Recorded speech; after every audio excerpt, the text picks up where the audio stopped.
Is it safe to start a fire with a car battery?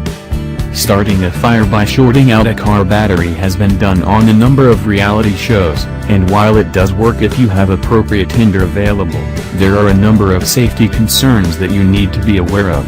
Since car batteries can explode under the right circumstances, it's absolutely imperative to take the necessary measures to avoid creating those circumstances.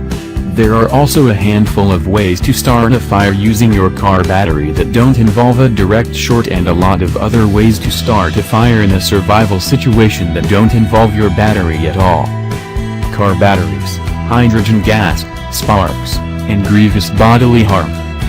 For those who aren't already aware, the reason that car batteries can, and do, explode is that they release hydrogen gas during electrolysis.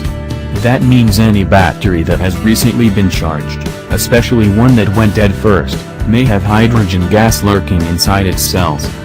It also means that hydrogen gas may be present near the battery or leaking out of the cells.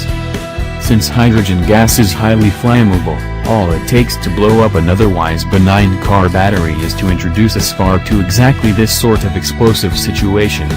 This is why the safest way to hook up jumper cables is to connect the negative cable to a good, solid ground that isn't anywhere near the battery itself. If any sparks are generated when hooking up jumper cables, you want them to be as far away from the battery as possible. Starting a fire with sparks from a car battery. The basic idea of keeping sparks as far away from your car battery as possible holds true if you absolutely have to start a fire via this method. The safest way to do this would be to hook your cables up to the battery first and take care not to create any sparks with the other ends until and unless they are as far away from the car as possible. In theory, briefly touching or brushing jumper cables together to generate sparks, which are then capable of igniting appropriate tinder material, should be safe if you keep the whole thing away from the battery.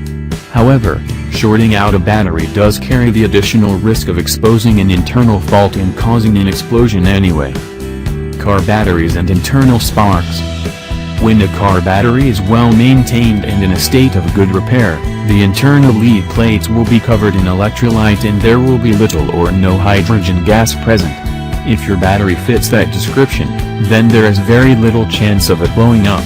However, most batteries fall short of that idea, which is why shorting out a car battery to start a fire may cause an explosion even if you keep the sparks far away from your vehicle. The issue is that if one or more of the vents in a car battery fail, you can end up with a buildup of hydrogen gas even if the battery hasn't been charged recently. And you can also end up with an internal short or fault via a phenomenon called tearing. When you short out the battery to create sparks for a fire, and the battery is suffering from these or similar problems, it can explode. If you're far away from the battery when it explodes, you are unlikely to be injured. However, the explosion is still likely to spray acid all over your engine compartment, and there is always the possibility of a larger electrical fire starting in the process.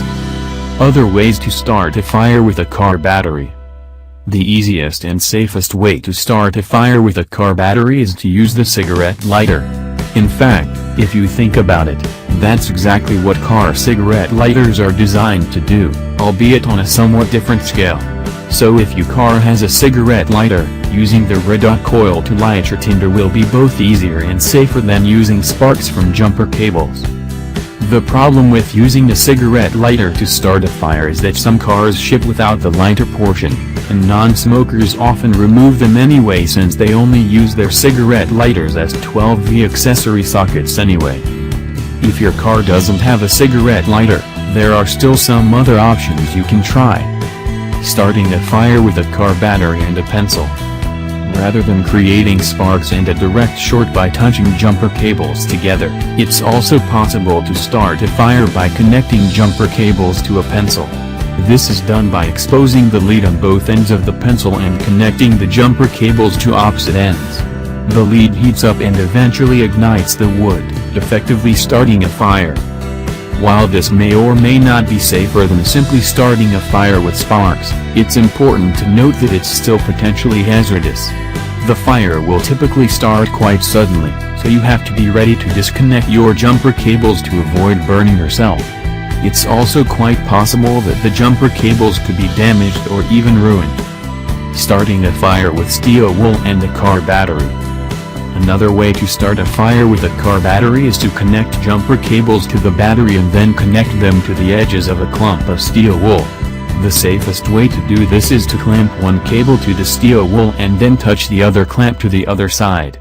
The steel wool will typically ignite very quickly, after which you can disconnect the cables and use the burning steel wool to ignite some other type of tinder that you have ready to go.